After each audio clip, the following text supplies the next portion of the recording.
Je voudrais qu'on évoque aussi cette toute nouvelle polémique du côté des Insoumis. Thomas Porte, le député La France Insoumise en Seine-Saint-Denis, justement, a participé samedi à un rassemblement pro-palestinien. Écoutez ce qu'il a déclaré. Nous sommes à quelques jours d'une échéance internationale qui va se tenir à Paris, qui sont les Jeux Olympiques. Et moi je suis ici pour dire que non, la délégation israélienne n'est pas la bienvenue à Paris. Les sportifs israéliens ne sont pas les bienvenus aux Jeux Olympiques à Paris. Et il faut utiliser cette échéance, tous les leviers que nous avons pour créer des mobilisations. Et dans les colonnes du Parisien hier matin, donc je rappelle juste exactement ce qu'il a dit, les athlètes israéliens ne sont pas les bienvenus aux Jeux Olympiques de Paris.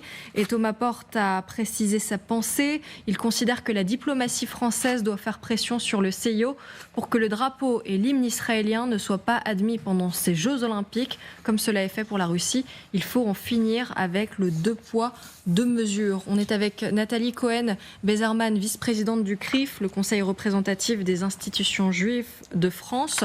Merci madame d'être avec nous. On l'imagine, Merci à vous. Vous êtes choquée par les déclarations de Thomas Porte, député La France Insoumise. Oui, ce sont des déclarations choquantes, d'abord parce qu'il s'agit de sport, de Jeux Olympiques, on les politise. Bon, ça c'est un fait, mais tout le monde a en mémoire, en tout cas pour ceux qui ne l'ont pas, on se rappelle de 1972, Munich, 11 athlètes assassinés par des terroristes palestiniens en 1972. Donc ça ne s'arrête pas. Là, il va y avoir des Jeux Olympiques sur le sol français. Et on est plus que choqués et outrés. Je pense que comme l'ensemble des Français, on est fatigués, on est épuisés de l'outrance et de la provocation permanente des déclarations de LFI. C'est usant. Voilà, donc c'est une déclaration, tout ce qui est excessif est insignifiant, je vais vous dire. On demande là des choses. La déclaration de Thomas Porte, elle est, oui, elle met en colère parce qu'elle est, encore une fois, excessive. Je voudrais rappeler pour ceux qui nous suivent, et vous avez commencé à l'évoquer, ce qui s'était passé lors des Jeux Olympiques de Munich le 5 septembre 1972. On le rappelle, un commando palestinien s'introduit dans le village olympique. Il prend en otage une partie de la délégation israélienne et 11 athlètes et entraîneurs sont tués, ainsi qu'un policier allemand. Carole Delga, notamment la présidente PS de la région Occitanie, a réagi comme beaucoup d'autres personnalités politiques. Elle dit que personne n'a oublié ce terrible événement en Munich 72 à quelques jours de l'ouverture des Jeux Olympiques. Les propos haineux de Thomas Porte contribuent à menacer la sécurité de la délégation israélienne et celle de Paris 2024. Une fois encore, c'est irresponsable. C'est indigne. Nathalie Cohen-Bézarman, est-ce que vous êtes inquiète à 4 jours de l'ouverture des Jeux Olympiques de Paris avec ces dernières déclarations ? D'abord, je ne peux qu'approuver les propos de Carole Delga.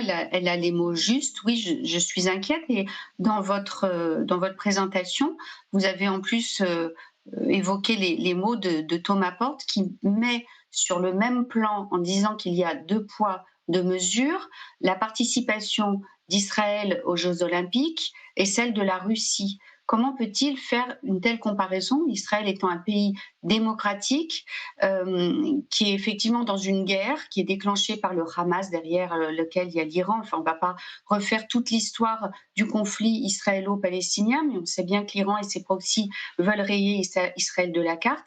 Donc oui, cette déclaration de Thomas Porte met clairement en danger les athlètes israéliens, parce que c'est un appel, c'est complètement irresponsable, c'est un appel à la haine, encore une fois de plus, et peut-être plus qu'à la haine. Donc, il y a beaucoup de sécurité, il y aura beaucoup de sécurité autour d'eux. On ne sait même pas où vont être ces athlètes israéliens, mais c'est clairement irresponsable.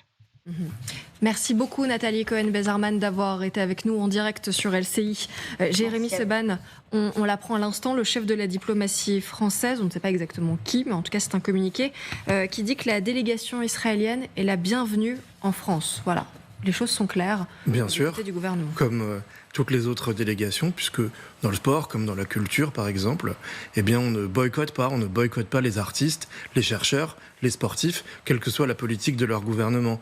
Et je suis aussi choqué, Madame Cohen-Bezerman parlait du 2 poids 2 mesures, mais quel 2 poids 2 mesures La Russie soutient l'Iran et soutient le Hamas. Israël est soutenu par M. Zelensky. Donc comparer la Russie et Israël est déjà inepte politiquement.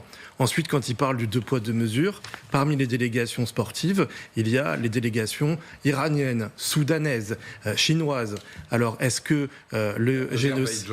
Azerbaïdjan. Est-ce que le génocide des Ouïghours est moins grave? Est-ce que le fait que le Soudan ou l'Iran condamnent les personnes LGBT à la prison à vie ou à la pendaison est moins grave? Je pense qu'en matière de 2 poids 2 mesures, Thomas Porte devrait réfléchir à 2 fois, justement. On écoute le ministre de l'Intérieur des missionnaires qui était sur France 2 hier soir et qui parle de son dégoût après les propos de Thomas Porte. Je veux dire que ce député de la France Insoumise met une cible dans le dos à ces athlètes israéliens. Ces relents d'antisémitisme dans ses propos sont évidents. Il n'attaque pas la délégation nord-coréenne ou iranienne. Il attaque sciemment, parce qu'ils sont juifs, les athlètes israéliens. Je veux dire mon dégoût devant cela et la protection entière qu'auront les athlètes israéliens, comme tous les athlètes bien sûr, mais particulièrement eux, leur dire la bienvenue. Merci. Bien sûr, on est fiers qu'ils soient là aussi et qu'ils puissent faire du sport et pas dans une option politique de violence montrer quoi que ce soit qui n'est pas conforme au pacte républicain. Merci. Patrice Duhamel, on entend Gérald Darmanin qui dit aussi donc qu'il y aura des mesures de protection supplémentaires pour la délégation israélienne. Ce qui doit les rassurer. En même temps, c'est quand même triste de devoir en arriver là juste avant l'ouverture des JO. Il y a un mot qui s'appelle, qui est la brutalisation.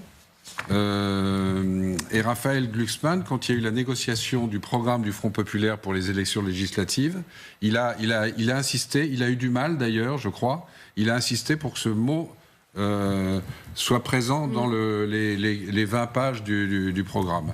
Et depuis, à peu près à chaque fois que LFI intervient, c'est dans le sens de la brutalisation. C'est donc une stratégie. Alors je suis bien entendu d'accord avec tout ce qui vient d'être dit, et par vous et par la vice-présidente du CRIF.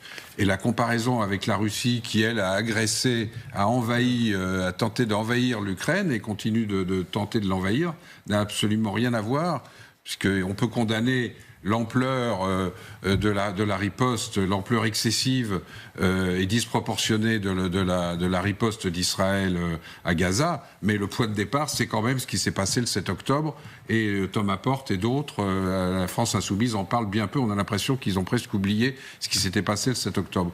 Donc cette brutalisation, c'est une stratégie, c'est la stratégie du mentor de LFI, Jean-Luc Mélenchon, et de tous ceux de son premier cercle qui s'expriment. Voilà, c'est ce qu'ils veulent obtenir, une forme de chaos, CHAOS.